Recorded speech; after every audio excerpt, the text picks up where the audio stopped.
claim that certain red food dyes cause hyperactivity and even ADHD in children. This morning, Stephen Kent, media director for the Consumer Choice Center, is joining us live to weigh in on this. Stephen, good morning. Thanks for joining us. Good morning, Megan. So is there research to prove those claims? So this all begins back in the year 1990 when the FDA conducted its regular review of different food additives, including red dye 3 and red dye 40. And what happened was that in 1990, the FDA banned red dye 3 after it produced in high doses. And that's an important thing to point out here. In extra high doses in rats, it caused thyroid cancer. So ever since then, there's sort of been a narrative out there that, oh, this dye caused thyroid cancer in rats, therefore it must be unsafe for children. But that is a huge, huge stretch. There is no significant evidence at all of health impacts on children. And when you say high doses, I mean, that can be interpreted so many different ways. Yeah. What kind of a quantity are we talking? Well, we won't get into like the milligrams kind of measurements of this, but beyond the recommended amounts for being added to food. So you might remember in 2023, there was a series of stories about soda and aspartame, artificial sweetener that sweetens your diet.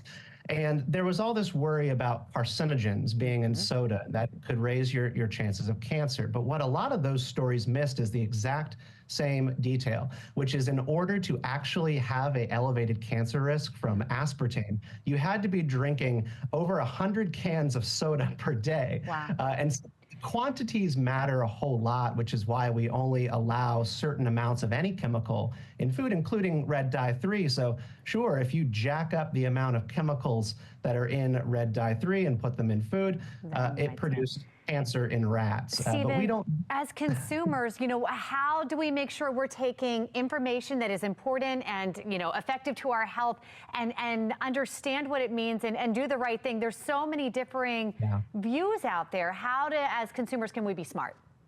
This is a great question. I'm a huge believer in choice. There are so many options out there for feeding your families and picking your diets. You can go to grocery stores, including Trader Joe's, Earth Fare, Whole Foods. There's Aldi as well that don't allow certain chemicals and follow European standards. If you really, really believe that these things impact health in an adverse way, there's options out there where you don't have to consume them at all. But a lot of people really enjoy bright, colorful, enticing food that is appealing to the eye. I, for one, don't want to eat gray hot dogs. And so red dye 40, which actually makes your hot dog pink and red, is part of my choice as a consumer, and I enjoy that food.